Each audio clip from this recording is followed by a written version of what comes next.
Hello and welcome. So today we're talking about some of the differences that I'm able to see right off the bat from Affinity Photo to Photoshop. So what you will notice if you've been watching my Affinity Photo videos, which I have the similarities, um, and I'll link it in a card right now. So you can go check that video out if you want to see some of the similarities. The main differences are going to be how the tools and different adjustments are presented to you. So you can see over here, the icons are different. They're colorized a little bit. You do have the addition of the warp mesh tool and perspective tool down here. I don't believe that's in Photoshop at this time. I could be wrong. Please let me know down in the comments if I'm incorrect. It's been a little bit since I've stopped using Photoshop and switched over to Affinity, and I'm still trying to learn Affinity. So by all means, I'm no expert at this stuff just yet. I do like the way the adjustments are presented to me. So we'll start off like we'll do white balance, for instance. So you click on white balance, it has a little graphical drop down here, and then you have different samples. So you can have the default, and then that just puts all the sliders in the middle. And then you can come over here and you can be like, I already know I want it warm. You can get a little preview of what it's going to look like. So I'm going to click that. This is going to warm the image up, and then you still get the sliders, and you can still make your adjustments as you want. But you get a preview and you get a sample of what's going on or what will happen if you click, in here. You can also, right from this little dialog, you can change the blend mode to get different looks, which I'm not going to do. I'm actually going to delete that. But you get your samples, you get your previews. I find it very intuitive. The other big difference that you will notice is this bar right up here. Now, this has your account information, which I'm not going to show you because it'll have email address that I use and stuff like that. But like, let's say I'm on this fog layer right here, right, which is from assets. Now, this is one thing that I talked about before. Or I believe I talked about before, is this assets menu. Now, these assets were all, they all came with my application when I purchased it. You can buy different assets from Affinity, and it goes right here into this panel. So, like I said, I got these when I purchased the application. I don't know if what you will get will be the same thing, or if you'll even get any when you purchase. I'm not sure. I'm really not sure. I don't know if it was like a one-time deal or what. So, anyways,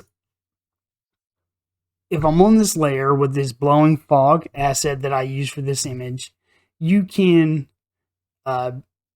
insert inside a selection from here, and I can also move it back one. I can move it to the back, move it to the front. So you can change the order right from here. Now you can also, you just drag and drop like you normally could.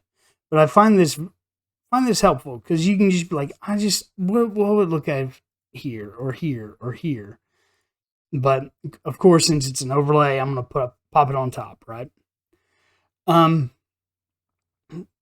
have a little assistant snapping. You can change the way this works.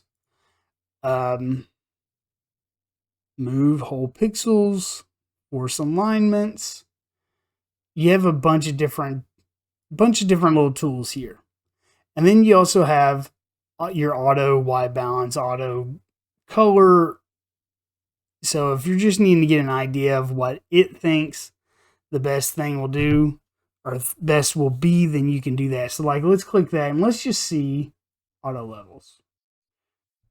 That's what it thinks this photo, the auto levels. Actually, it looks pretty good. It looks pretty, I like it. See what it does with the auto contrast. Didn't really do anything there. Auto color. Didn't really do a whole lot there if it did anything. And then it blued it up a little bit. But anyways, so you have your different autos, and this will help you if you're getting started and you just need a point to start, right? So you can select those and go through. Now another main difference on this toolbar you'll see are these different persona. And the best way I can explain these are like workspaces. So you have your photo persona, and this is where you're going to do your layers, you're going to add your adjustments, you're going to, make the image look the way you want. And then you have liquify, which you can come in and, you can change up, which I'm not going to keep this, but you can, it's pretty much where your liquify tool is. And so far, this is really, really responsive. I really like it.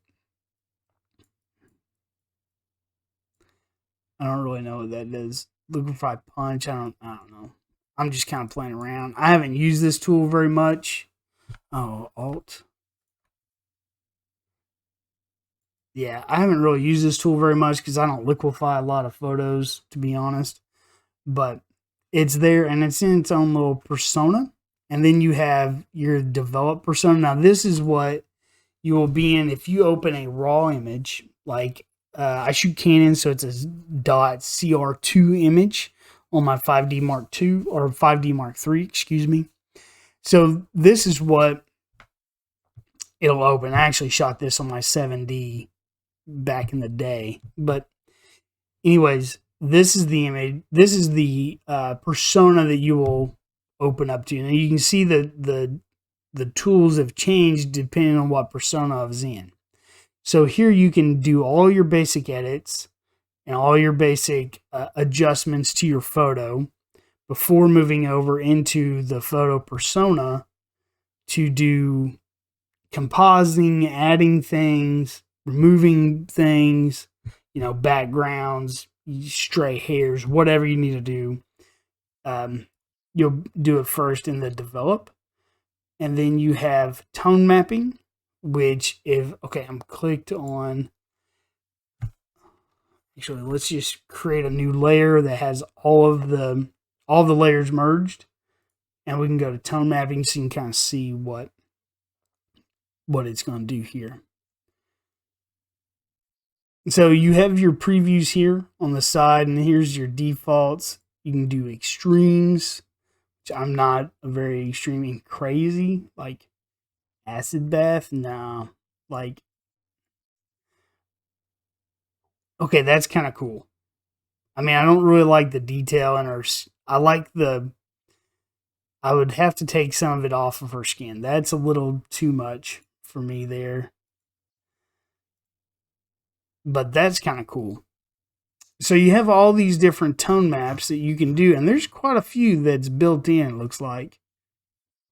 So you can get pretty creative, and actually I like that. Nighttime black and white, that's pretty cool looking. I kind of like it. This one I haven't quite worked with yet, but this persona is the export. What's it called? Export persona.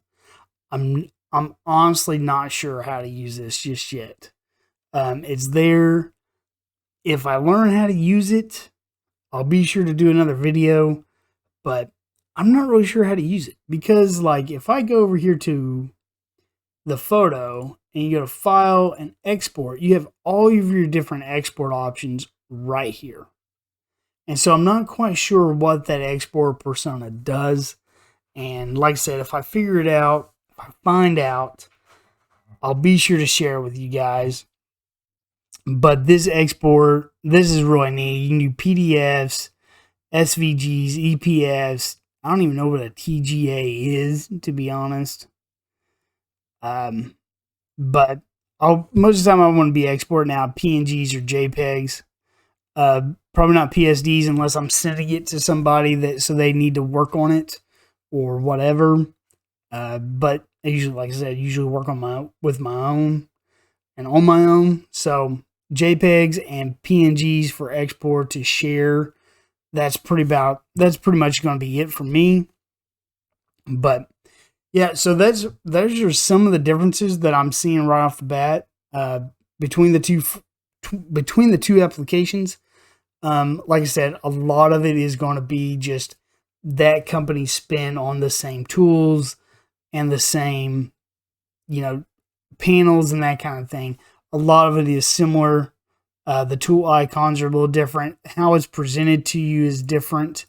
And so far, I'm liking Affinity's way of presenting the different tools and the features better than Photoshop. So anyways, I hope you guys enjoyed this video. I hope you learned something. If there's something I missed or something you want me to talk about, leave me a comment down below. And we'll be sure to cover it at some point in one of my future videos. Like I said, I am still learning, so I'm no expert on this software just yet. But we will get there, and we'll get there together. So again, hope you enjoyed it. Leave me a like, comment. Don't forget to subscribe and come back for more videos in the future. I hope you guys have a great day. Peace out.